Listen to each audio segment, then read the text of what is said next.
hope this judge comes out soon, Andy, because I got to get back to my taxi. Oh, he'll be in soon, Amos. And thanks for coming down to give me a moral support. I wonder how much they're going to fine you for going through a red light. Well, they oughtn't to fine me nothing, because it wasn't my fault. But, Andy, after you had gone through the red light, you kept on going for a couple of blocks. How come you do that? Well, Amos, I got a legitimate excuse. I was asleep at the time. You knew the judge would be pretty tough on you for this if he wanted to. Well, I was prepared for that. A fella give me some names of some important politicians in town, and if I wakes them into the discussion clever like, it'll make a good imprint on the judge. That'll make him think I'm knob-hobbing with big shots. I got the names written down here. Oh, Andy, I don't think you ought to do nothing like that. You know that ain't right. But now listen, Amos. Hear ye, the municipal court of the city of New York, section 102. The court is now in session. The city of New York versus Andrew H. Brown, traffic violation. The defendant will approach the stand.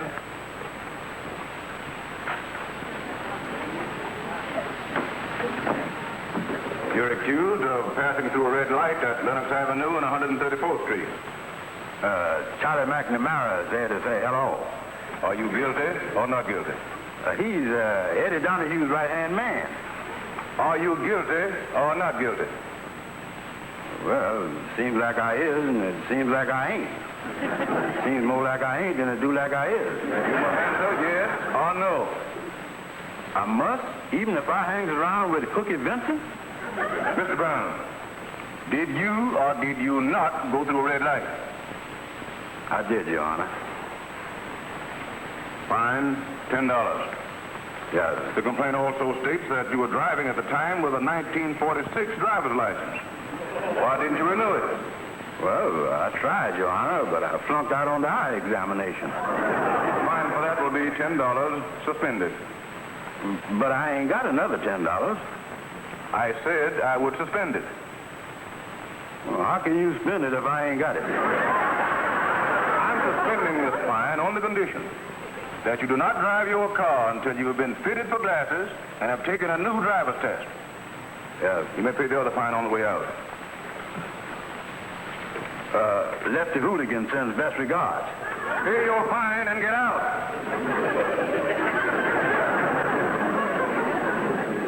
Well, here it is right here on the paper.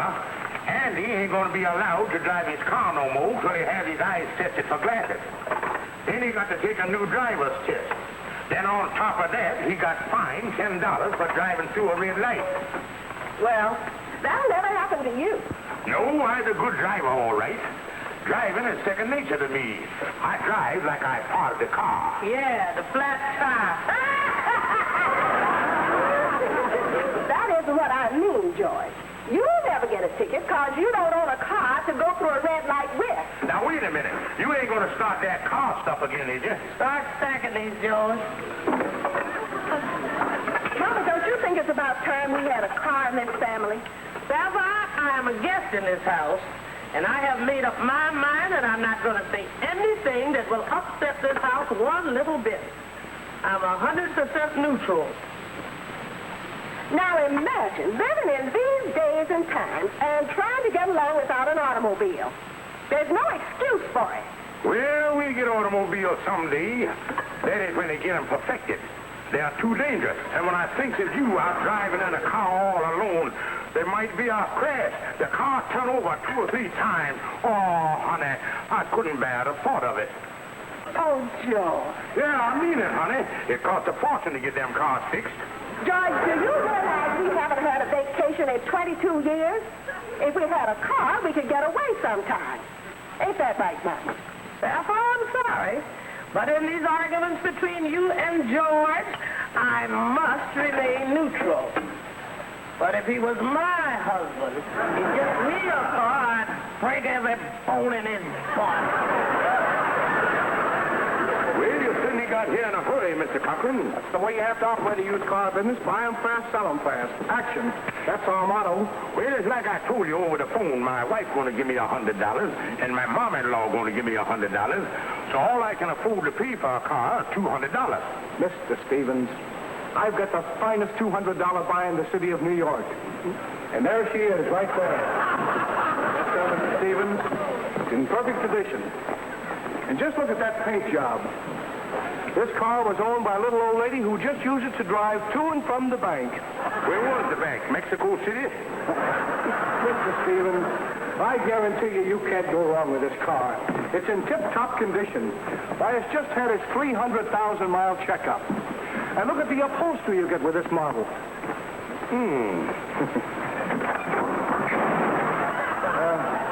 That's one of the features I was just coming to. If you park your car too far away from the curb, you just turn the door handle and you've got a ramp right into your car. Mr. Cochran, that little old lady what owned this car, she didn't drive in jalopy races on the side, did she? Stevens, I'm glad to see that you've got a sense of humor. Now, frankly, Mr. Cochran, what I want to know is how the car runs. Like a dream. Like a dream. I tell you what, let you and me hop in there and turn her over. Go ahead, you get behind the wheel.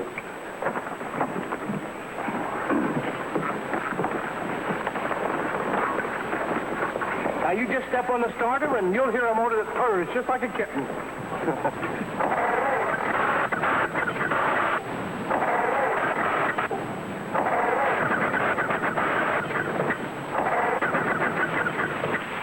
What's the matter with the thing? Oh, nothing at all. It's just a bit temperamental, that's all.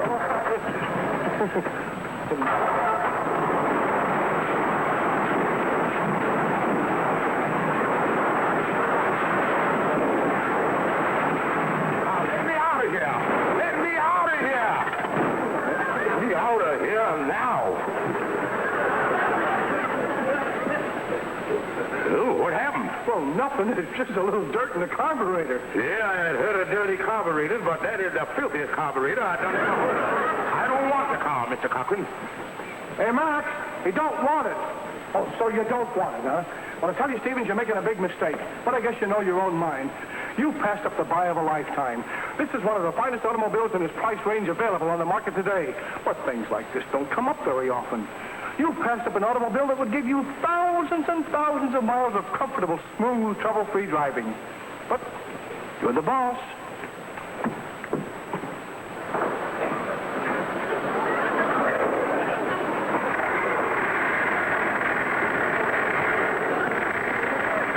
Hi, Kingfish. Hi, Calhoun. What's eating you, Bud? You look like you did the day they told you your mother-in-law was going to live. Calhoun, I in a mess of trouble. Sapphire and her mama want to tour the country in a car, and I ain't got enough money to buy a car that'll hold up. You know, it looked like everybody's having car trouble today. I just left Andy, and he told me that the judge ain't gonna let him drive his car no more till he takes a new driver's test with glasses. Yeah, I heard something about that. The good car, all right. Worth about $600. I wish there was some way I could get the thing away from him. Well, now, there's two ways that you might be able to get that car away from Andy. One way is to go up to him and offer him what the car is worth in a fast, straightforward way. Yeah. Of course, there ain't no sense in getting mixed up in no crazy scheme like that. Well, Calhoun, I ain't got but $200. What's your other angle? Well, now, before Andy can take his next test, he got to get fitted for glasses. I was just thinking that if the eye doctor Andy went to was to tell Andy that it wasn't safe for him to drive the car, glasses or no glasses, he might be willing to sell the car cheap. Calhoun, I think you got something there. Yes. But where's I going to get an eye doctor for him that would do a shady thing like that? Oh, you think of somebody. Well, so long, Calhoun. So long, doctor.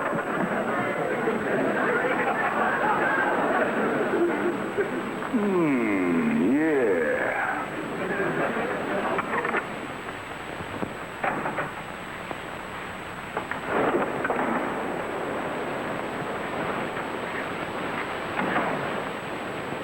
Hi, Kingfish. What you looking at? Oh, I'm just looking down there at the Lincoln Field, Andy, 6 blocks away with my normal vision. Oh. I want to see what time the prices change. I've got to get down there before 6 o'clock, or they go up 25 cents.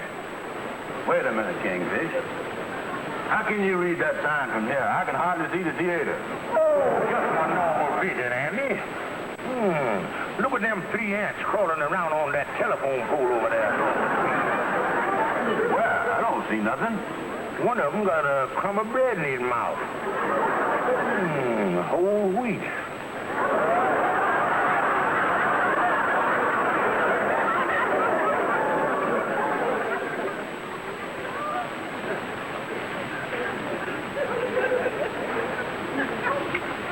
Well, I guess the judge was right making me get glasses before I take my driver's test. Well, I don't know what you're talking about, Andy, but I knew it was bound to happen. Now take eyes like yours, the muscles of the murine tighten up and press against the belladonna. And that makes your tear ducts wrong. You know, sometimes I see a couple of spots going before my eyes. That's them ducks swimming by. Wait a minute, Kingfish. How come you know so much about all this stuff? Well, Andy, I never told you before. In fact, I never told nobody. But I've been taking a correspondence school course in optimistic. Certainly, Andy. And here's my diploma right here. See there? Where it says I'm a full-fledged obstetrician. Look, Kingfish, I got to go to an eye doctor to get fitted for glasses before I take my driver's test. I guess you was as good as any other man. Well, Andy, when you taking this test? Tomorrow morning. Well, that gives us plenty time. Why don't you stop in here this afternoon about 4 o'clock? Then I'll have in all my tools and equipment, and then I can really take care of you. 4 o'clock, huh? You couldn't make that 3 o'clock, could you, Kingfish? Oh, no, Andy, I'll press for time as it is. I got a reporting operation to perform before I take you. I got to remove a cataract from a man's eye.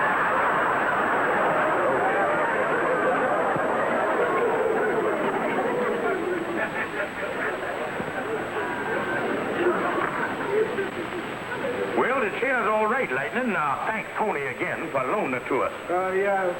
Here's the glasses that was left in the large hall off in town. There was a lot of misses. Well, we spread them out here on the table. It'll brighten up the place a little bit. There's some nice ones here, too. I wonder who this one could have belonged to. Uh-oh. There's one pane missing.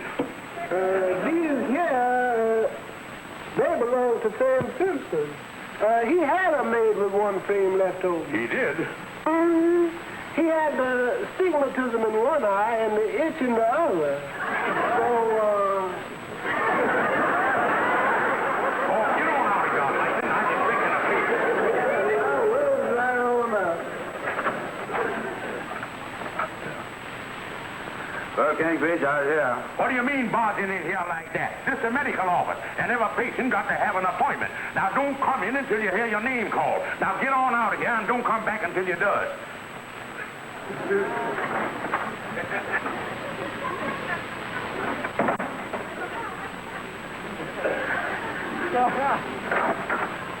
Mr. Andrew H. Brown, please. Well, Mr. Brown, I see you're right on time for your appointment. Yeah, just get right in the medical chair here. Hey, Kingfish, this looks like a barber chair. Look at that. Oh, no, Andy. That ain't no barber shop. That is what you call lens polisher. That's what it is. See there, Andy? Now get right in the chair here and we proceed with the examination. Yeah.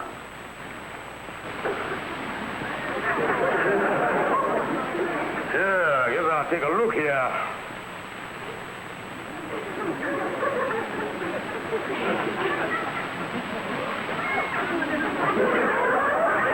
What happened? Don't get excited, Andy. What did happen? Be calm. Everything's under control. There you is. Now we'll proceed with the examination. Now I want you to look at that chart over there and cover up one eye. Now, what's the first letter on top of the chart there? That's a M. Now take that hand down and cover up your other eye. Now what do you see? The M? Still see it, huh? Well, now, how about both eyes? Now, what do you see? I can't see nothing. Just what I thought. You've got a stigmatism vision of the optical illusion. Yeah, but when I spread my fingers open, I can see through the cracks. Oh, certainly, Andy. But you don't want to be walking around all day with glasses with cracks in them. Now we'll proceed with the next test. Now, Andy, I want you to put this paper right up in front of your face. Close up. Put it right up against your nose. Now, Andy, the print that you see, is it blurred? Yeah. Well, is it blurred clear or blurred? It's blurred. You got it double. I is, huh? Yeah, Andy, now we get on with the next test. Andy, I want you to take this mirror here and look over this shoulder. Can you see that calendar over there on the wall? Oh, I can see the calendar all right, but it seems to me that everything looks backwards. Well, we'll start with the first word here. What is it? Serotan.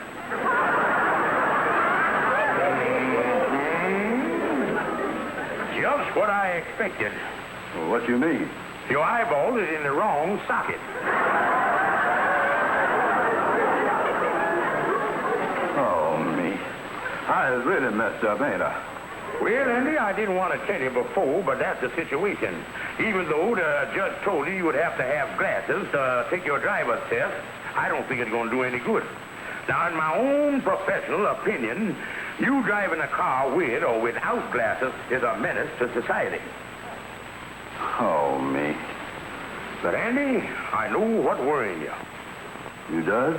Yeah, you giving up driving and you are stuck with a car in the fallen automobile market. Well, I was going to... But, Andy, I'd be happy to take the car off of your hands. Well, see, at above the blue blood value. I'll give you $200 for it. Well, Kingfish, I know you's a good doctor, but before I gives up driving, I think I'll see another eye doctor to see if he can fit me with glasses. Now, wait a minute, Andy. So you want to try a new doctor, huh? Well, Andy, if you insist on glasses, I'll give them to you. After all, that's the job of a eye doctor. Couldn't do you no harm.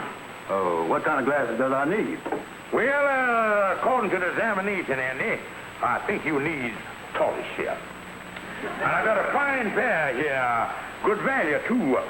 Look at that glass, almost a quarter of an inch thick. Slip 'em on, Andy. Okay. All right, now look at the wall over there. Can you see the chart all right? I can't even see the wall. Then we'll slip this pair right on over the top of them. What do you see now? I still don't see nothing. Well, there's nothing that you see. Is it any clearer with the second pair? A little, not much. Well, then we'll slap this third pair on right over the top of them. Anyway, the man got eyes as bad as you, or you ought to have a bigger nose. Now, with that third pair any better? No, it's worse. I can't even see these two pair with these glasses. Anyway, Kingfish, why has I got 3 pair of glasses on? Oh, yeah, Andy. Oh. Well, Andy, speaking in optimistic terms, instead of 20/20 vision, you have got what we call 2 off 10, net 60. Diagrams your case, and I find that you won't need all 3 pair eyeglasses. The first pair will do the trick. Is you sure... Is you sure these are the right glasses, huh? Why, certainly, Andy. Why? Well, I was beginning to see a little out of them now, but everything looked kind of small. Oh, naturally, Andy. Your eyes got to get readjusted to them. Well, will my eyes be readjusted by 10 o'clock tomorrow morning when I take my driver's test? Oh, sure, Andy, sure. But remember, don't use them for walking, just for driving. And be sure and wear them when you take your driver's test. Yeah, well, thanks for everything, Kingfish. Kingfish. What? Before I go, would you do me a favor? I'd be very happy to, Andy. Would you point me in the direction of the window over there? Why, certainly. Come right on here. Yeah, now right straight ahead there, boy.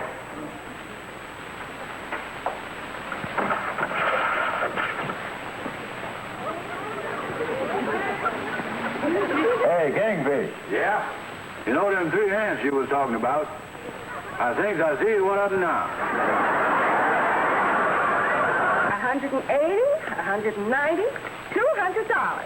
Oh, that's great, honey. And I guarantee you, by tomorrow morning, we'll have a nicer car than anyone would want to see. Well, now, just how you going about getting this car, George? Oh, it's Andy's car, but the poor boy got to give up driving on account of his eyesight. Of course, the doctor prescribed the best glasses, but there ain't a chance in the world of him passing the driver test. Oh, that's too bad. And the only thing you women got to worry about is where we're going on this trip. Well, I'd like to go back to Saratoga Springs again. I remember, Mama, when we were there before, you were very sick. But the Springs brought you right back to health. Well, suppose we go to Death Valley this time.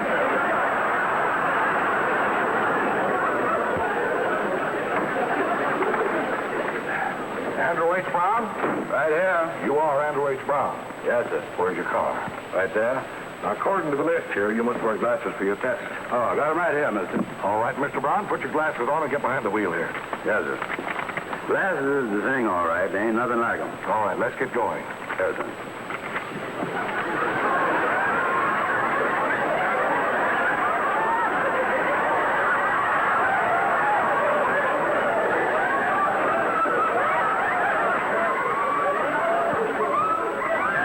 How do you like that? Somebody done stole my steering wheel.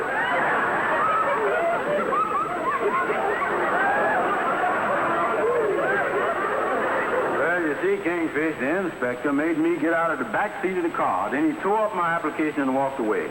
I didn't even get to drive 1 foot. Now, look, Andy, don't blame it on them glasses what I give you, because them glasses was perfect. Yeah. Well, I guess I is a menace to society, all right. Yeah, I guess you're right about that, Andy. You still want to buy the car, Kingfish? Yeah, Andy, I'd be very happy to take it off your hands for $200. That's all it's worth, huh? Yeah, Andy, I'll offer you top dollar. Well, thanks for everything, Kingfish. I guess this is just one of them little disappointments in life that a fellow's got to get used to. Yeah, Andy, it's one of them little things. Now, about the owner's license. I would like to get it as soon as possible because we are figuring on starting on a little trip right away. I tell you, Kingfish, I'll go home and get it and bring it up to your house. Oh, thanks, Andy. Then I'll see you at the house later. Well, we already done start packing for a tour of the country. Oh, you is, huh? Yeah, Andy, we may go far south as New Orleans. Get there in time for the Mardi Gras. Better pack your winter coat, Mama. Don't tell him what kind of weather we'll run into. Yeah, I'm packing my heavy one. Yeah, you sure you got enough shirts packed for me, honey? Oh, yes, George, you have plenty. Well, I guess I got about everything. Well, then I guess we is all...